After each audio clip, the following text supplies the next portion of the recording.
الحمد لله الواحد القهار العزيز الغفار مكور الليل على النهار تذكرة لأولي القلوب والأبصار وتبصرة لذوي الألباب والاعتبار. أشهد أن لا إله إلا الله البر الكريم الرؤوف الرحيم، وأشهد أن محمدا عبده وحبيبه الداعي إلى دين قويم الهادي إلى صراط مستقيم، صلوات الله وسلامه عليه وعلى آله وأتباعه وأصحابه إلى يوم الدين. السلام علیکم و رحمت الله و برکاته. برادران و خواهران و پدران و مادران بسیار گرامی، از الله بسیار مهربان دعاگوی او هستم که خدای مهربان اخلاص های ما و شما را به سوی دینش باز هم زیاد بگرداند. لغزش هایی که داریم، سهوهایی که داریم، گناه هایی که داریم، از الله مهربان دعامون همین است که با فضل کرمت بخشیده بگردان. الله مهربان هیچگاه تکیه بر عبادت ما نداریم، تکیه بر اعمال ما نداریم، فقط تکیه بر رحمت تو داریم. خدای مهربان ما را شامل رحمتت بگردان و الله مهربان بسیاری از گذشتگان ما بر امید رحمت و مغفرت تو اند. خدای مهربان دعا میکنیم گذشتگان ما را رحمت و مغفرت بگردان. الله مهربان بیماری هامون شفای کامل نصیب کن. خدای مهربان تمام مسافران ما را، مهاجران ما را که بیرون از این وطن عزیزمان هستند، الله توانا و بزرگ کاراشون در برار و برکت، در عمرهاشون هم الله مهربان خوبی و نیکی، کارهاشون در الله مهربان کشایش و از هر گونه بیماری ها و سختی ها الله مهربان حفظشون بفرما. به هر مرادهایی که از این وطن محبوبشان برآمدن، نیتهاشون الله مهربان نیک و حاصل بگردان. خدای با دستهای پر، با وقتهای خوش، با نزد پدر و مادر و نزد فرزنداشون در الله مهربان حاضر شون بفرما. الله مهربان دعای ما همین است که جمیعی بندگانی که امروز در هر گونه سختی ها مبتلا هستند، خدایا مشکلاتاشون آسان و مشکلاتاشون از بالای سرشان دور بگردان. خدای مهربان نفرهایی هست که در آرزوی فرزند هستند، از این نعمت محرومند، شب و روز دعا میکنند، دوادو میکنند. خدایا این نعمت هم نزد تو، نزد هیچ کس نیست. با فضل کرمت به فرزندامون صاحب فرزندای صالح بگردان. جوانایی که بیزنن الله مهربان صاحب زنهای صالحه، دخترهایی که بی شوهرن شوهرهای خوب و نیک الله مهربان نصیبشون گردان. خدایا در این دیار ما که یکی از نعمتهای بسیار که ارزشی بلند دارد این آرامی هست که الحمدلله امروز دیار ما در حکم فرما هست.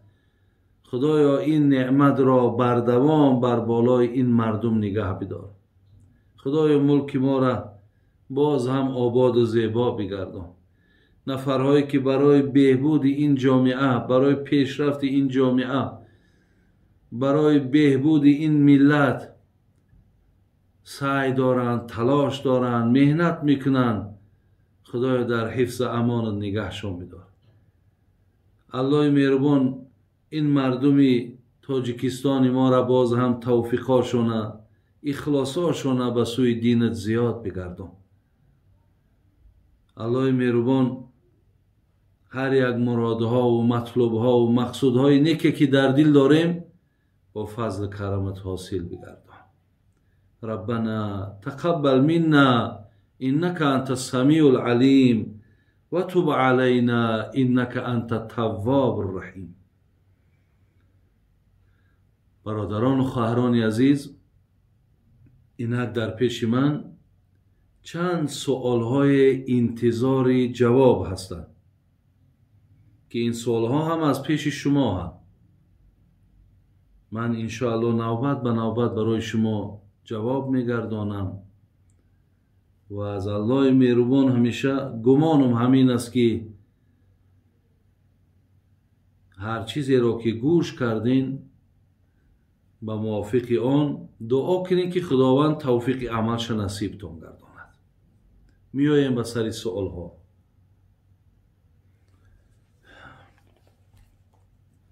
بابای حاجی، من در مهاجرت می باشم. از سبب بیماری معدم طبیب گفت که در 1 سال 2 مرتبه 1 قاشقی سپیرت با 1 نمود روغن استعمال کن. بابا جان، من میدانم که سپیرت حرام است. اگر از روی ضرورت استعمال کنم گناهگار می شوم.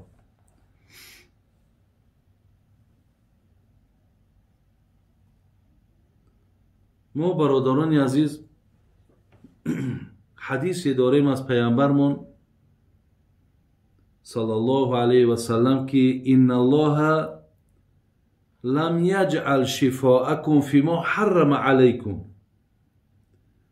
هر چیزی را که خدای مهربان وقتی که حرام گفته باشد میگه در او شفا را هم نگذاشته است. یعنی ما هیچ وقت باید اعتقادی بر این نداشته باشیم که در حرام کرده های خدا شفا هست. در حرام کرده های خدا یگان فایده بر جسم ما و شما هست. ما همین باید اعتقاد نداشته باشیم. چگونه ای که حدیثی را که من برای شما خواندم. از این لحاظ الله را من بسیار سپاسگزاری میکنم که برای بیماری های امروزه ما تمام نوع دارو انشاءالله که خیلی امروز طب ما و شما پیشرفت کرده است، دیگر نیازی با از حرام تبابت کردن دیگر در ما باقی نمانده است.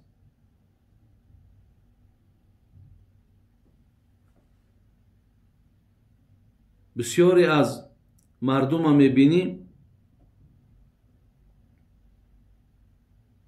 این برادر ما اگر روغن را با سپیرت یک جای کرده و استعمالش اگر طبیب برای او توصیه داده باشد، بسیاری مردم هم میبینی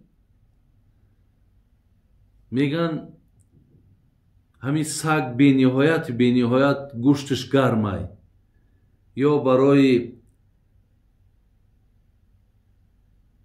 بیماری شوش بسیار مفیده میگه، یا گوشتی جیره را میگن، یا گوشتی سغه را میگن، یا گوشتی خوگه میگن.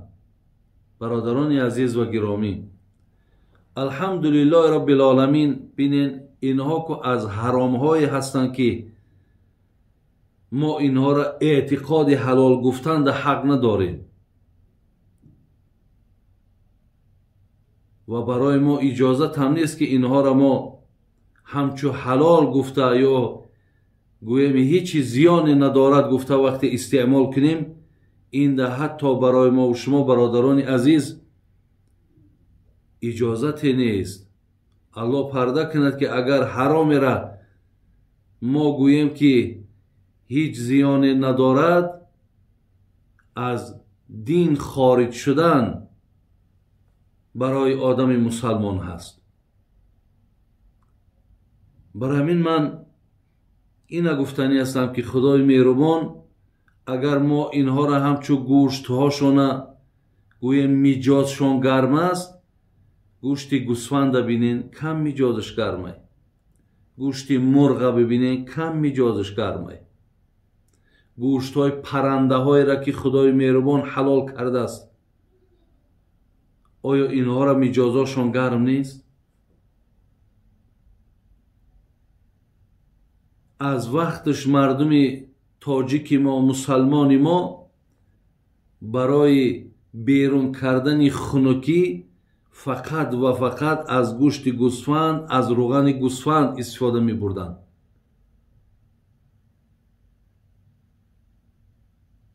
من یاد دارم حتی که با روغن گوسفند پیازهای سرخ پیازی که در خودمان هست بریان میکردن، مادرها فرزندا را میدادن. وقتی که اونها گلو درد میشیدن، سلفه میزدن، وقتی روده هاشون خنکی میگرفت، وقتی که اگر پایه هایی که درد میکرد، میان هایی که درد میکرد، روغن گوسفند میمالیدن، در گرمی او را نگه میداشتن، پیش پیچکاد علاو میکردن. یعنی بهترین طبابت ها بود. حتی صندلی ها داشتیم که در صندلی ها مقصد از چوب زردالو و از چوب توت و از چوب دلانه و از دیگر حتی درختها می آوردن می ماندن. مردم پاکاشون دراز می کردن، بالاکاشون بار می کردن، با همون طبابت می کردن و الحمدلله همون تنیسیتی که همونا داشتن امروز ما تمامی بگیم در اون من دیگه اپتک شدگیه. صدها نمود دارو را استفاده می بریم، توانایی و قوت ما را ما نداریم. برای همین ما هیچ وقت با امید این سگ و جیره و سغر و یا خوگ و یا مار و حتی تا گوشت ما را توصیه میتن که مثال استفاده کنین. نه برادران عزیز، هرگاهی که ما الحمدلله مسلمان هستیم در عوض این خدای مهربان برای ما حلال ها را دادگی است. ما از حلال هاش استفاده کنیم. ما بیشتر از همین داروها با طبابت های تاجیکی خودمان قطعی بیشتر میل پیدا کنیم، انشاءالله باز در اونها با بهتر است. فقط در این حالتی که حاضرین دادن ما گفت مقصد من با کدام نوع روغن یک قاشقچه یا دو قاشقچه اسپریت عراره کرده و نوشیدنم در کار است، این هم در مسئله های فقهی خودمان آمده است که اگر به شرط همه حلال ها را همین مرد استفاده برد ولی بیماریش دور نشید، بعدا یک طبیبی که طبیب کوچگی نه، طبیب خواندگی، طبیب معلومات دار، طبیبی که میداند یقینا که همین توصیه‌ای که می داده را داده است در همین طبابت معده هست، انا اینجا در بعد برادر عزیز با از روی ضرورت بگیم مباح می شود. اینا ما حلال هم نمیگیم، مباح می شود، یعنی با کردنش گناهگار نمی شود. وقتی ضرورت شید بعد اجازت می شود. ولی به هر حال سخنهای پیشتر برای شما گفتم، شما از اینها اول استفاده کنین، از همه اونها که دیگر گویم هیچ بهبودی که نشد، بعد یک طبیب دانا و طبیب خواندگی و معلومات دار که توصیه داد بعد سخنی را بگیرید. این خیلی نه که من فلانی را شنیدم که همتری میگفت. این حالت ها شما حق استفاده کردن ندارید. الله مهربان جمعی بیماری های ما را شفا تیاو. خداوند همه ما و شما را باز توفیق هم نصیب بگردانه. میرویم سوال دیگر. استاد جان، لباس ها را در ماشین لباس شویی میشوییم نمازی میشود یا اینکه با دست بشوییم؟ یعنی امروز بگیم همون ماشینکه های لباس شویی که برآمده است، یعنی در همون لباس نمازی میشود یا نمیشود؟ بله میشود. از دست شستن در وای با تازه تر و پاکیزه تر می شود. ببین که قریب 3-4 بار لباس ما و شما را آبش عوض می شود. او را مقصد با همون آینه هایی که برای ماشینکه هستند، با هر نمودای خوشبویی هستند که یک جا میکنند میشویند تازه می شود. یعنی همون اثری که هرچی از بینمازی که در لباس ها باشند با شستن همون ماشینکه هم اونها پاکیزه می شود. برای همین بسیار خوب است، بسیار نیک است که ما از اینا استفاده بریم. امروز هر کسی که توانایی همین را دارد در خانهاتون وقتی دستتون میرسد امکانیتاتون هست، برادرای عزیز از همین ماشینکه ها بخرین. بیارین، یک یاردم برای خانماتون می شود، یک یاردم برای مادراتون می شود، یک یاردم برای خواهراتون می شود، یک دستگیری می شود. بسیار خوبه، بسیار بهترینه. من این گپ برای چی گفتم؟ برای که بعضی برادرای ما میگن که یعنی زنها همین قدر دیگر تنبل شدن که دیگر نمیدونن که مثال در خانه چیکار کنیم. برادرای این حجت دلیل نمی شود. چخیلی که همون خود در راحت در کاره، چخیلی که برای تو مثال استراحت مهمه، برای همون مادر و برای همون عائلت و برای همون خواهرت هم در کاره. نخواد که در همین یک لباس شستن، در یک لباس شستن گویا که اگه ما مقصد چیکار کردیستیم؟ ما گویا که با فایده مثال همون خانواده کردیستیم که حرکت کنن و بجنبن و یعنی به دستشون بشوان. نه، امکانیتت باشه و نکنی. این برادر عزیز الله پیامبر نازنین میگه ان الله یحب ان یرى اثر نعمت علی عبده. ببین الله مهربان دوست میدارم ببینم اثر نعمت در بندم.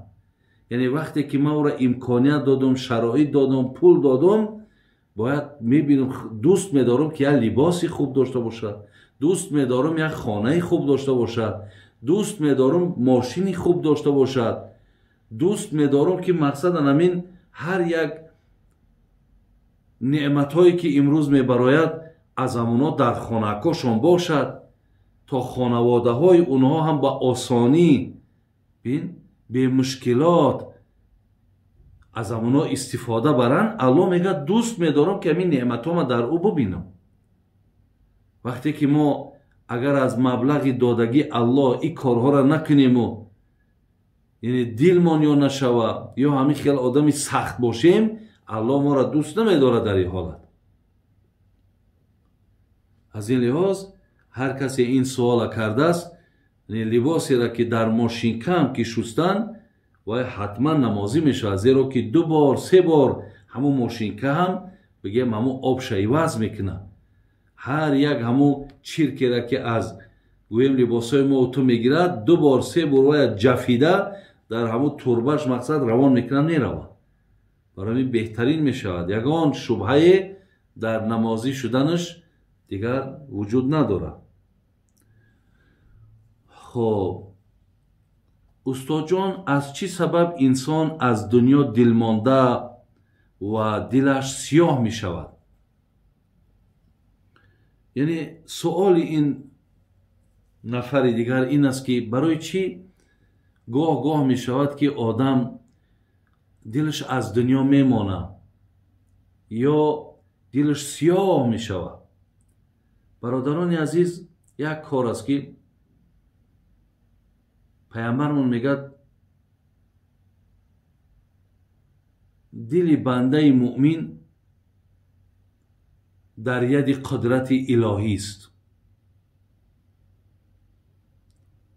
و دیگرگون میکنه دل را هر گونه که میخواهد.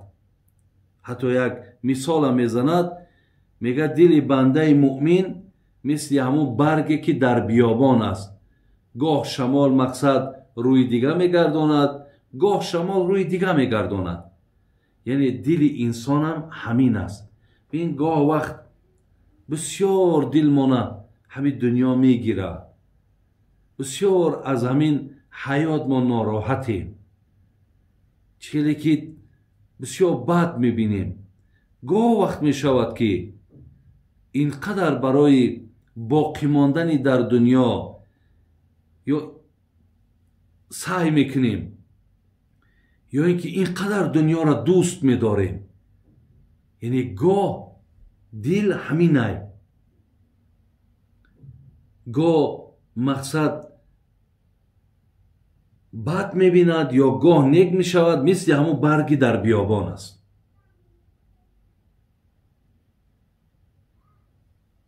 برای همین در این مسئله ما باید غمگین نباشیم. و گاه وقت میشود آدم ها میگن که سوال میکنن که با داملو من یگان مشکلات ندارم، نمیدونم ای چی جهتی همی خیلی یک غم فرام گرفته، یک غمگین. ولی این قدرت های الهی است برادر عزیز که دلهای ما و شما را همو اللهم یا مقلب القلوب ثبت قلوبنا علی دینک، پیامبر بین دعا میکرد ای دیگرگون کننده دلها، مراجعت با الله میکنه، یا مقلب القلوب، ای دیگرگون کننده دلها، ثبت قلوبنا علی دینک، بین قلب مرا همیشه نگهبان در راه دینت باش.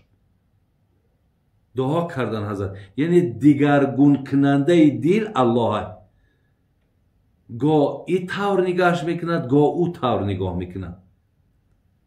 برای همین در این مسئله خواهرها و برادر عزیز غمگین نباشین. هیچ یعنی یگان گویم این یگان با ضرر شما یا با زیان شما نه، این قدرت های الهی ای. خیلی که گاه وقت ببینین بعضی آدم ایستاده، یک کس میگه مقصد چیکار کرده، قدر وقتت خوش نیست. آدم خودش فکر میکنه ای چی جهت باشد نمیفهمه. ولی بدونین که ما در نظارت الله هستیم، تغییرات ما در دست الله هست. گاه وقت ما خوش نگاه میداره، گاه ناخوش. یعنی دنیا خودش همینه، گاه خوشی ها داره، گاه ناخوشی ها. و آخرت که فقط عبارت ای خوشی است، البته او دیگه موضوع است. برای همین وقتی که در شما که همین پیدا شد، دانه که همون دیگرگون کننده الله های. همون حالت در شما با دعا کنید که خدای مهربان هرگاهی که دل مرا دیگرگون میکنی، دیگرگونش کن به سوی دینت، مستحکمش کن در راه دینت. خداوندا در داخل این دین من محبت، دل من محبت خودت جای کن. خدای از قلب من بغض، حسد، کینه را، بدبینی را خدای دور کن. همون حالت ها با دعا کنی. خدا حفظتان کنه. خب سوال دیگر، بابا جان همین شعر را معنا میکردید، مرده 100 ساله در تابوتی میجگان بوی گرفت، مرده شوی حسن کو تا زنده در گورش کنند. اینجا در با خواندگی ما مرده 100 ساله در تابوت میجگان نبود، هجران بوی گرفت، مرده شوی حسن کو تا زنده در گورش کند. معناش مرده 100 ساله یعنی این اشاره به سوی فرزند آدم است. و تابوت هجرانش همین دنیا های. مردشوی حسن کو تا زنده در گورش کند. یعنی مقصد بینین، میگه مرده آدم، تابوت هجران دنیا، مردشوی همین مردشو تا زنده در گورش کند. یعنی پیش از آنه که انسان باید از دنیا رحلت کند، پیش از اینه که از دنیا رحلت کند، میگه نفری باشد که تا ای را زنده کنه و بعد گسیلش کنه به او دنیا. چخیل زندهش کند؟ پیامبر میگه مثل الذی یذکر ربه و الذی لا یذکره مثل الحی و المیت. ببینین، میگه مثال آن کسی که الله را یاد میکند و مثال آن کسی که الله را یاد نمیکند. مثال زنده و مرده هم. یعنی کسی که خالقش یاد میکنه، کسی که همیشه از خالقش میترسه، کسی که خالقش عبادت میکنه، میگه ای آدم زنده ای. پیامبرمون میگه کسی که اگر خالقش یاد نمیکنه، خالقش به یادش هم نمیزنه و هیچگاه هم در یاد خالقش هم نیست، میگه این آدم در قطار مرده ها هست. برای همین نفری در کار که ای را زنده کنه، یعنی ای را به یاد خدا بیاره و این آدم در کار خدا و بار خدا و عبادت خدا باشه و بعداً مقصد با همین عقیده و با همین عمل جان به حق تسلیم کنه و بعد گسیلش کنه به او دنیا را. من از همین مصرع ها برادر عزیز همین قدر برداشت کردم. ایرا من با بگیم اکو فهمیشی خودم معنا کم، شاید با یگان معنای دیگر داشته باشد.